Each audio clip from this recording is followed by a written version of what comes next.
Do you know this feeling? That moment, usually in the quiet of the night or the silence of the morning when your chest tightens? It's not a physical pain, but something deeper, more diffuse. It's the weight of what if.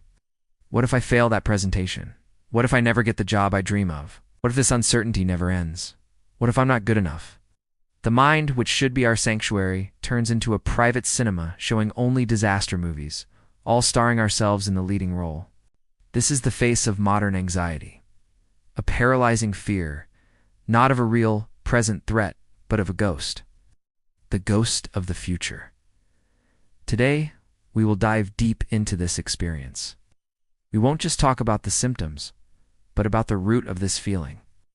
And we will seek a light in the thought of someone who, over a century ago, understood the profound connection between our mind, our beliefs, and our reality.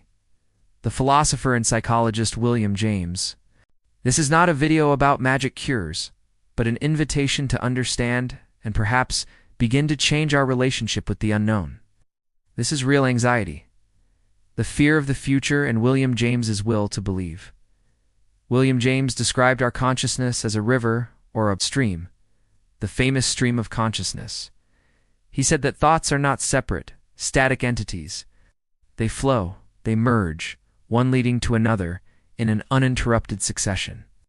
For someone living with anxiety, this stream becomes a flood. Imagine yourself on the bank of this river. A negative thought appears like a leaf falling into the water.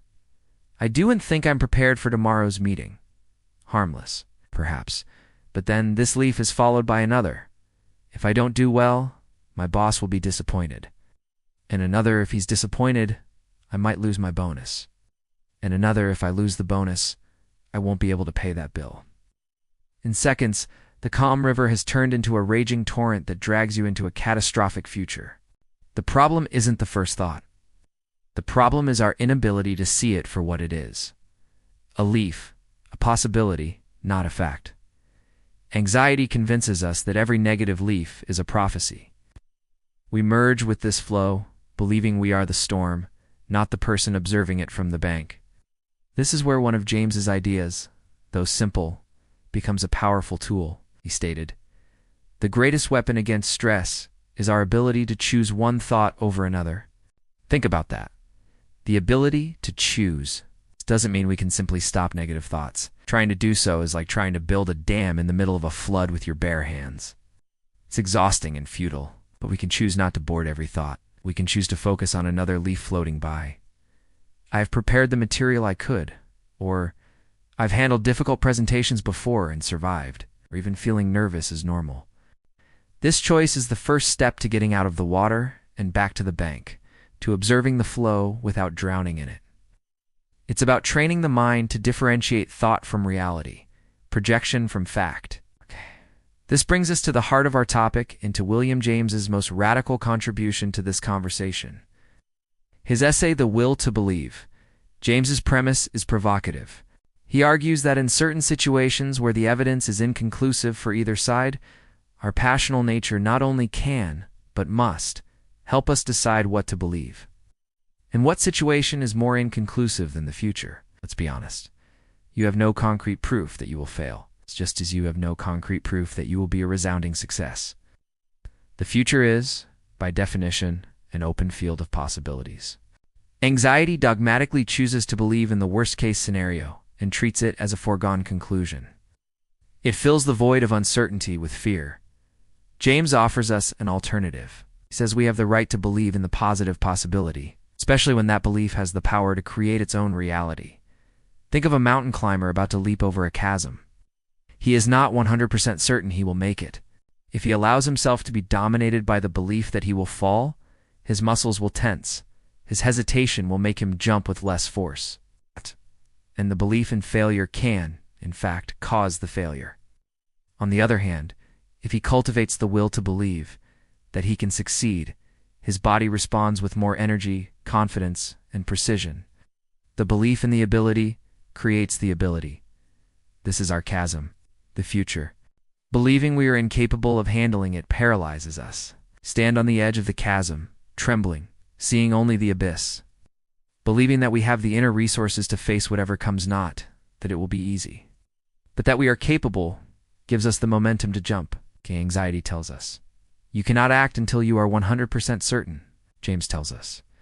Certainty often only comes after the action, an action that was fueled by initial faith. And this faith is not blind. It is a strategic bet on our own strength. As he himself said, action may not bring happiness, but there is no happiness without action. To act, even with a racing heart. To send the email, even with fear of the response. To go to the interview, even feeling like an imposter.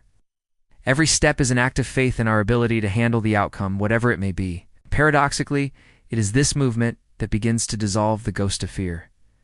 But how to do this in practice? How to cultivate this will to believe when the habit of anxiety is so strong? James also had an answer for this.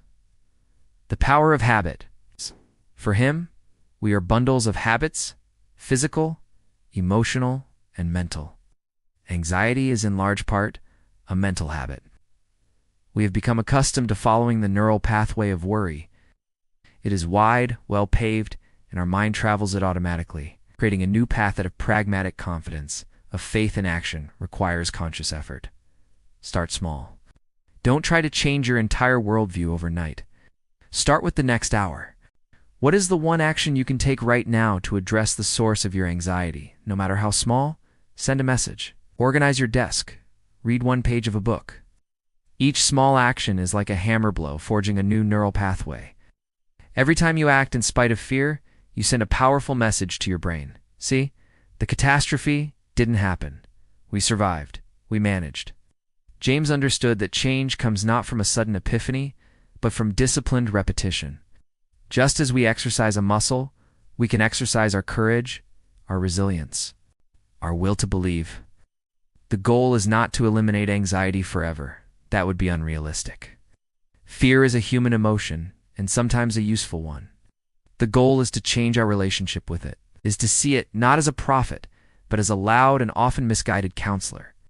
It's about learning to listen to its concern, thank it for trying to protect us, and then choose the path of action based on a more useful and empowering belief. The fear of the future keeps us trapped in a present we do not fully live. We become, as James might say, stranded boats, unable to feel the rising tide of life around us. Anxiety promises us safety through inaction, through constant worry. But it is a false promise. True life, with all its uncertainties and possibilities, happens on the other side of fear. The legacy of William James is not an easy fix, but a deep and liberating truth. He gives us back our power, the power to choose our thoughts, the right to believe in our strength, and the responsibility to act to create the reality we desire. As he wrote in one of his most famous statements, "The greatest discovery of my generation is that a human being can alter his life by altering his attitudes of mind." May this be our discovery too. May we look at the river of our mind, not with fear, but with wisdom. May we face the chasm of the future, not with paralysis, but with the courageous will to believe.